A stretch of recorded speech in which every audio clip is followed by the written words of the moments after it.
When I first started my fitness journey, I used to believe that supplements are a key component for building muscle and losing fat. After all, most bodybuilders used to take a large amount of supplements, so it had to be effective, right? Well, truth be told, most supplements that you can find in a typical supplement store provide minimal benefit to most people. Many supplements simply do not live up to their hype, and the ones that are effective provide very small benefits. The term supplement already says it. A supplement is something you add to complete or enhance an existing approach. So we can't expect supplements to replace consistent training or nutrition. With that said, there are a few supplements that are worth your while and can benefit your fitness development. So in today's video, I will discuss 3 science-based supplements, and towards the end of the video, I'll also discuss some commonly used supplements that have benefits in certain specific cases. Let's dive into the first supplement by discussing a protein supplement. The most popular protein supplement out there is whey protein. As we discussed in previous videos, having an elevated protein intake has benefits for muscle growth and fat loss.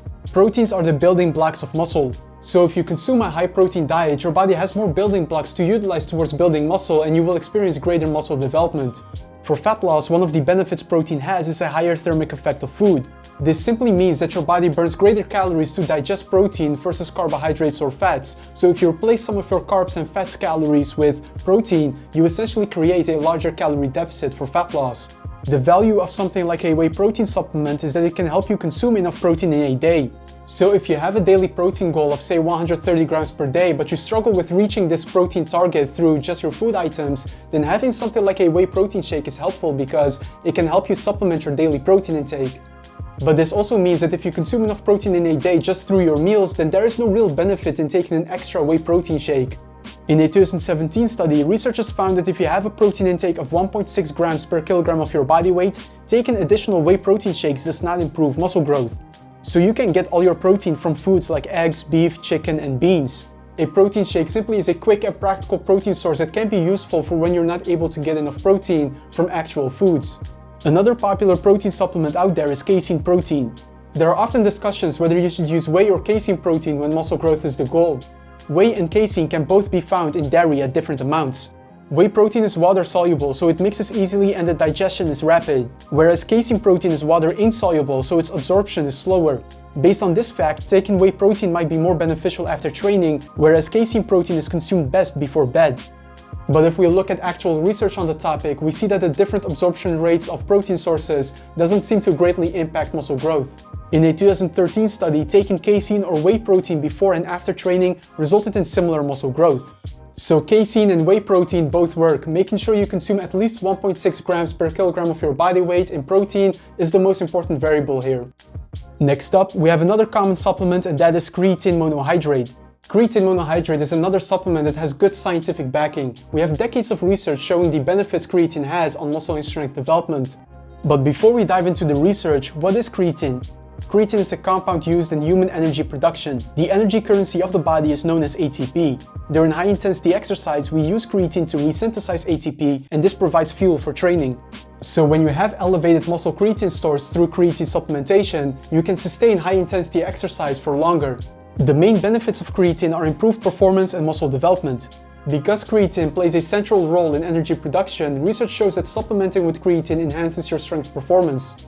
And if you're able to perform better in training, the results you get out of your training also improve.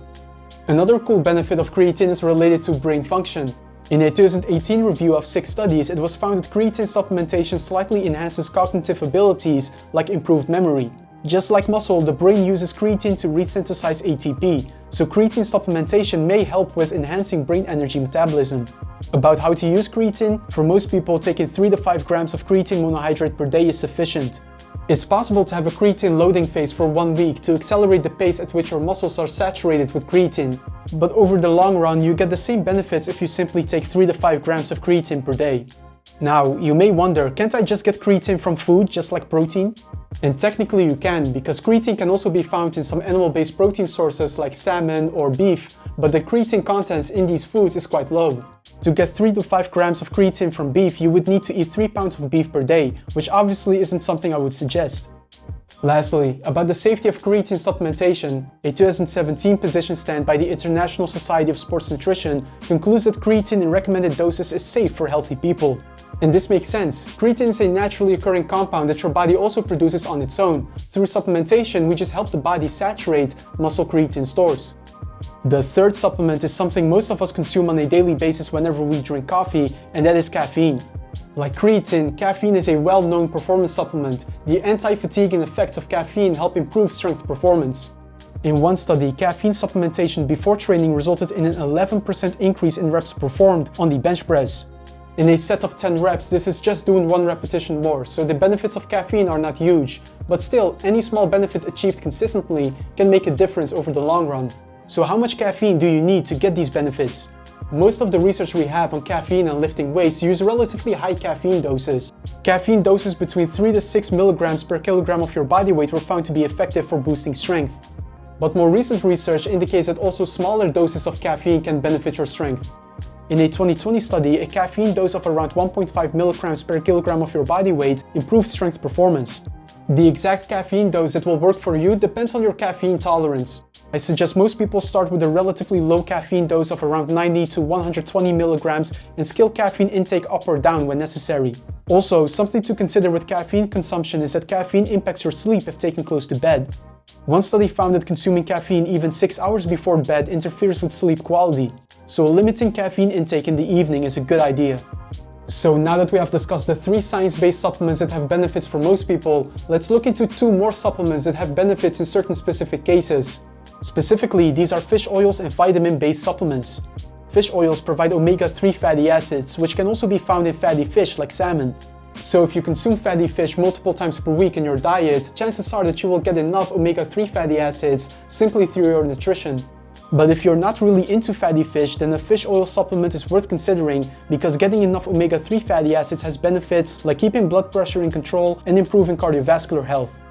Now, about vitamin-based supplements, this is also one of those supplements that have benefits if your existing diet does not cover your micronutrient needs. If we look at research in athletes, we see that nutrient deficiencies are pretty common. Minerals like zinc and magnesium tend to be low in athletes because we can lose these minerals while sweating. Vitamin D is also often low in athletes, especially for those in areas with little sunlight.